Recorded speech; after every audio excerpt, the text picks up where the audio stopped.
Jai Shri Swaminarayan students, welcome back again to the virtual lecture series of Human Resource Management. Okay, so as you know, we are on the revision lecture series. Okay, so in previous lecture, we have studied unit number 1 and 1 and 2 marks related questions, right? So in this lecture, we are going to study 3 and 4 marks questions which are related to your GTU examinations, right? Let's start our lecture. Okay, so this is our revision lecture unit number 1. I am Krishna Pancha from Civil Department. Okay, so the first question of your syllabus is discuss the scope of HRM. બરાબર, HRM ના કાર્યક્ષેત્રની ચર્ચા કરો. બરાબર, કે scope of HRM કઈ કઈ ફિલ્ડમાં રહેલો છે તો તમે કેવી રીતે એને રાઇટ કરશો. Okay, so basically you have to options. બરાબર, તમે એને ટોપિક વાઇઝ પણ લખી શકો. અધરવાઇઝ જે સેકન્ડ ઓપ્શન છે હું તમને બતાવીશ. કે તો ફર્સ્ટ ઓપ્શનમાં આપણે લખીશું પર્સનલ એસ્પેક્ટ. બરાબર, એટલે એસ્પેક્ટ્સ કયા કયા છે that means related to man power planning, recruitment selections, placement, transfer, promotion, training, right, etc. Welfare aspect related to transport, medical, education, health, etc. Okay, industrial relation aspect, that means this covers union management relations like joint consultation, collective bargaining, grievance and disciplinary procedures, right?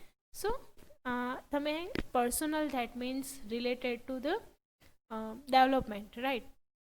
After that welfare એટલે કે કોઈ પણ એક્ટિવિટીના related તમે લખી શકો. અને ઇન્ડસ્ટ્રીયલાઇઝેશન, ત્રણેય ફિલ્ડની અંદર HRMની જરૂર પડતી હોય છે. ઓકે, ફર્ધર જો તમે લખી શકો કે જો તમને 4 માર્ક્સની અંદર પણ પૂછાય તો તમે કેવી રીતે એક્સપ્લેન કરી શકો. The scope of HRM is comparatively wider with the enhance vision. બરાબર, કેવી રીતે એન્હાન્સ વિઝન છે એનું જો તો એના બે ટાઈપ્સ પડે છે, લાઈક હ્યુમન રિસોર્સ પ્લાનિંગ અને second one is organisational development. Okay, so એ સિવાય the second one is job analysis, job evaluation. These are the all scope of the HRM. બરાબર, કે કઈ કઈ રીતે HRM તમને હેલ્પફુલ થઈ શકે છે. બરાબર, તો એક તો પહેલાં આવે હ્યુમન રિસોર્સ પ્લાનિંગમાં કરી શકો છો તમે use job analysis, and others are also related to it, like quality of working life હોય કે સક્સેશન પ્લાનિંગ હોય, રાઈટ. ઓકે, સો આવી રીતે તમે એક્ઝામમાં 1 by 1 ટોપ પોઈન્ટ આપીને લખી શકો છો. Okay, the next question is explain the need of human resource. બરાબર, કે what is the need of human resource. Okay, તો પહેલી નીડ કઈ છે તો કે ફોર ગુડ ઇન્ડસ્ટ્રીયલ રિલેશનશિપ. હવે તમને 3 માર્કનો ક્વેશ્ચન પૂછ્યો હોય તો તમે ખાલી એમાં નામ લખી ના શકો. બરાબર, તો તમારે એની અંદર ડીપલી એક્સપ્લેન કરવું પડે તો કે ગુડ ઇન્ડસ્ટ્રીયલ રિલેશનશિપ માટે તમે શું લખી શકો. ઓકે, તો જ્યારે પણ તમને આખું તમને વર્ડ નથી યાદ આવતા, રાઈટ, તો તમારે ખાલી શું રાખવાનું છે યાદ, એના પોઈન્ટ્સ યાદ રાખવાના છે. જે રીતે કે અહીંયા નીડમાં તમને કયા કયા પોઈન્ટ્સ યાદ રાખવાના છે. For good industrial relationships, create organisational commitments, meeting with changing environment. બરાબર, change in political philosophy, enhance pressure on employee, meeting research and development requirements. Okay, so these are the need of the human resource. બરાબર, અહીંયા આગળ મેં ખાલી નામ લખેલા છે, તમારે ને ડીપલી સમજાવવાનું છે કે ઇન્ડસ્ટ્રીયલ રિલેશનશિપ માટે કેવી રીતે HRM જરૂરી છે. ઓકે, ઓર્ગેનાઇઝેશન કમિટમેન્ટ હોય, બરાબર, કે તમારે કોઈ ઓર્ગેનાઇઝેશન સાથે ટાઈઅપ કરવાનું છે. બરાબર, જો તમારી પાસે સારો એમ્પ્લોય હશે, ઓકે, સો એ સારી રીતે રિપ્રેઝેન્ટ થઈ શકશે અને તમારી જે કંપની છે એને સારું એવું એન્વાયરમેન્ટ પ્રોવાઈડ કરી શકશે. Okay, meeting the with changing environment. બરાબર, તો સમટાઈમ્સ હ્યુમન રિસોર્સિસ થ્રુ તમે જે નવી ટેકનોલોજી છે એને ઇઝીલી એડોપ્ટ કરી શકો છો, એમને સમજાવી શકો છો. ઓકે, પોલિટિકલ ફિલોસોફીની અંદર ચેન્જ થતું હોય, લાઈક પહેલાં બીજી કોઈ પોલિટિકલ ફિલોસોફી હતી, નાઉ ઇટ ઇઝ ચેન્જ. બરાબર, સો એને સમજવા માટે પણ હ્યુમન રિસોર્સ સાથે તમારે અપડેટેડ રહેવું પડે છે. ઓકે, એવી જ રીતે બીજા 2 પોઈન્ટ્સ પણ તમે સમજાવી શકો છો. Next, list the functions of human resources management. Okay, so આ ક્વેશ્ચન તમને repetitively 1 marks, 2 marks, 3 marks and 4 માર્ક્સની અંદર પણ પૂછાતું રહે છે. બરાબર, તો તમારે એ ફંક્શન્સ કયા કયા છે યાદ રાખવાના છે, જે આપણે ઓલરેડી 1 and 2 માર્ક્સના ક્વેશ્ચન્સનો જે લેક્ચર હતો એમાં સમજ્યા છે, રાઈટ. સો થોડું ડિટેલમાં જોઈએ. ઓકે, તો કયા કયા બે ફંક્શન્સ આવે છે? એક તો છે મેનેજરિયલ ફંક્શન્સ અને સેકન્ડ છે હાર્ડકોર ફંક્શન, બરાબર. સો મેનેજરિયલ ફંક્શન્સની અંદર આવે છે પ્લાનિંગ, ઓર્ગેનાઇઝિંગ, ડાયરેક્ટિંગ એન્ડ કંટ્રોલિંગ, બરાબર. તો તમારે કોઈ પણ એક એટલે કે મેનેજરિયલ ફંક્શન્સ લેતા હોવ, ઓકે, સો તમારે મેનેજરિયલ ફંક્શન્સના 4 પોઈન્ટ્સને ડીપલી સમજાવવાના, ઓકે. અને તમે જો હાર્ડકોર ફંક્શન્સ રિલેટેડ સમજાવવા માગતા હો તો એને થોડું ડિટેલમાં સમજાવવાનું છે, 5 પોઈન્ટ્સને, રાઈટ.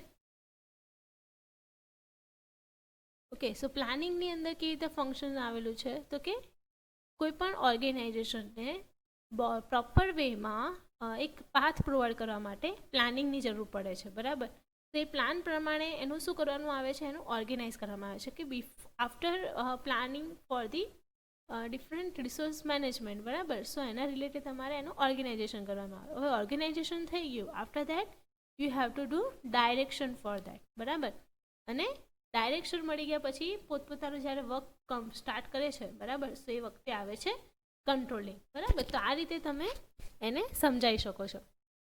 ઓકે, હવે છે next question, explain impact of human factor on productivity, બરાબર. તો કે પ્રોડક્ટિવિટીની ઇફેક્ટ, બરાબર, હ્યુમન ફેક્ટરની ઇફેક્ટ પ્રોડક્ટિવિટી પર કેવી રીતે થાય છે. પ્રોડક્ટિવિટી દેટ મીન્સ ઉત્પાદકતા, ઓકે. તમારું જે પ્રોડક્શન છે કેવી રીતે તમે એન્હાન્સ કરી શકો અને એમાં હ્યુમન ફેક્ટર કેવી રીતે એફેક્ટ કરે છે, બરાબર.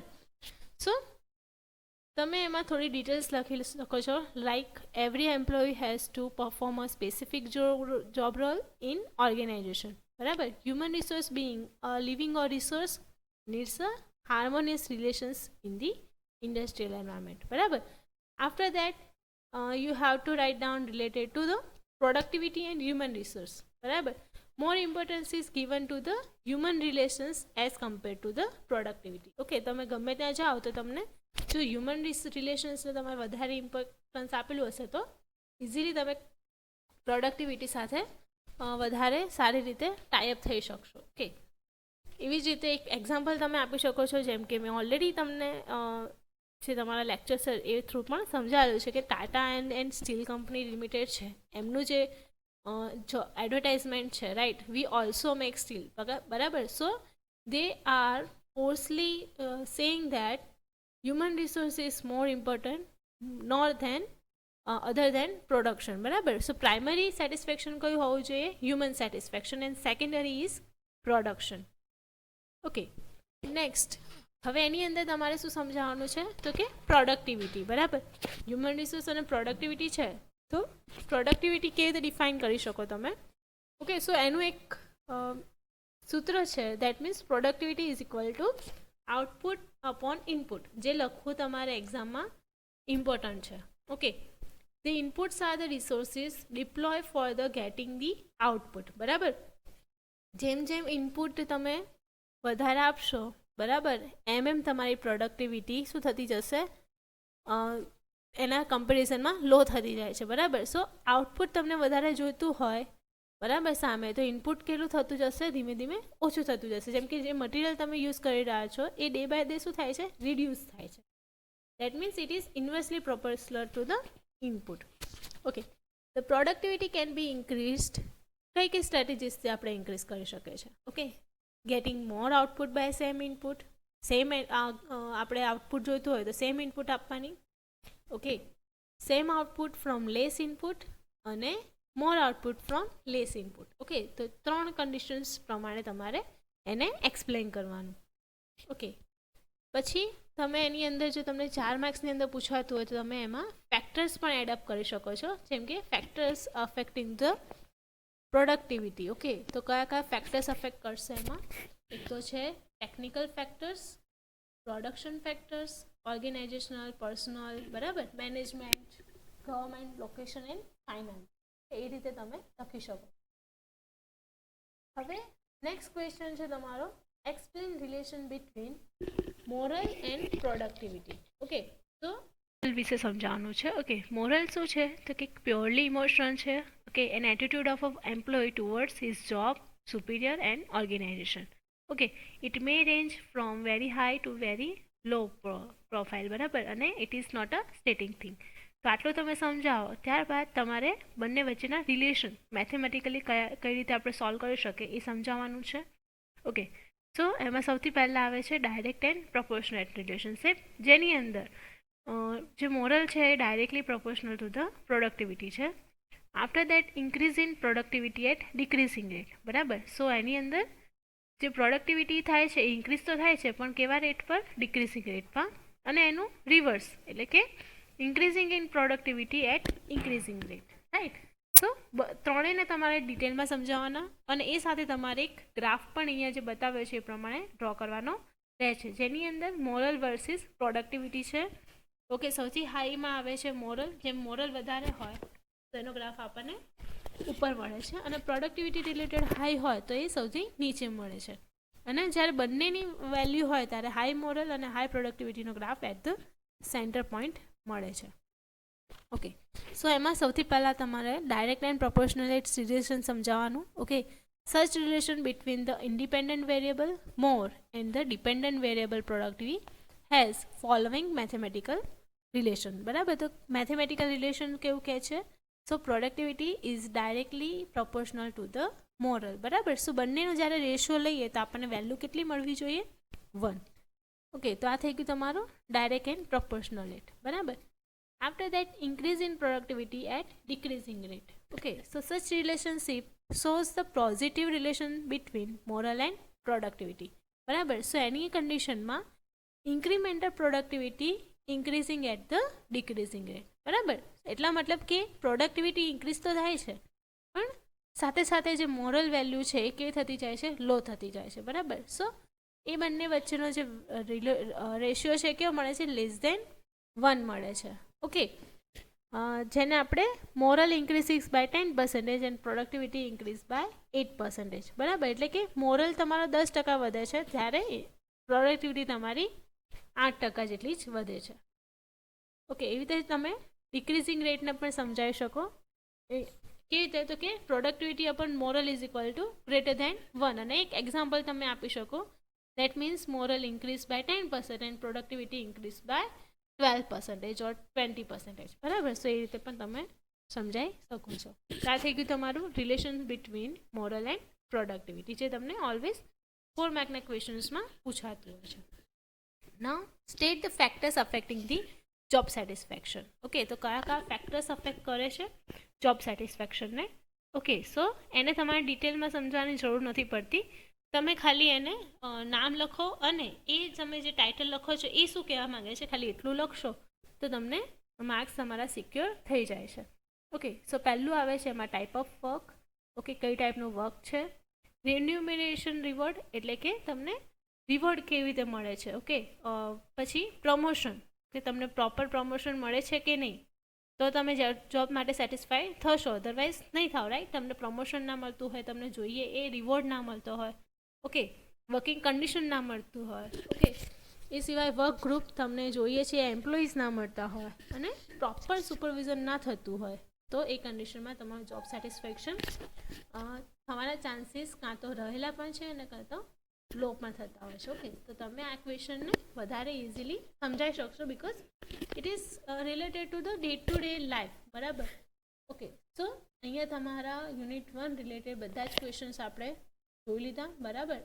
આટલું તમે કરશો એક્ઝામ માટે તો એ સફિશિયન્ટ છે કે તમે સારા માર્ક્સ સ્કોર કરી શકો યુનિટ 1ના રિલેટેડ, બરાબર. એટલે કે તમને જનરલી યુનિટ 1માંથી કોઈ પણ એક પેપરની અંદર 1 માર્કનો કમ્પલસરી એક ક્વેશ્ચન હોય છે, એક કાં તો 2 માર્ક્સનો, 3 માર્કનો એક ક્વેશ્ચન હોય છે, અને એક 4 માર્ક્સનો ક્વેશ્ચન હોય છે. એટલે તમને ટોટલ 7 થી 8 માર્ક્સનું તમને પૂછાતું હોય છે. ઓકે, તો યુનિટ 1 તમે કરશો એટલે તમારા 7 માર્ક્સ કમ્પ્લીટ. ઓકે, આ સાથે આપણે આજનો લેક્ચર અહીંયા કમ્પ્લીટ કરીએ છીએ. નેક્સ્ટ લેક્ચરમાં આપણે યુનિટ 2 જોઈશું, જેના 1 માર્ક્સના ક્વેશ્ચન્સ કેવી રીતે લખાય એ પણ જોઈશું. ઓકે, તો કમ્પલસરીલી તમે તમારી એક્ઝામ્સ આપો અને જોવો કે તમને કેટલા સુધી તમને આ વસ્તુઓ યાદ રહે છે, બરાબર. અને જે નથી આવડતી એ તમે ફરીથી લખીને પણ ટ્રાય કરો, બરાબર. સો એ સાથે તમને આવડી જાય. ઓકે, તો આ નોટ સાથે એમ કૃષ્ણ પંચાલ સાઇનિંગ ઓફ. જય શ્રી સ્વામિનારાયણ.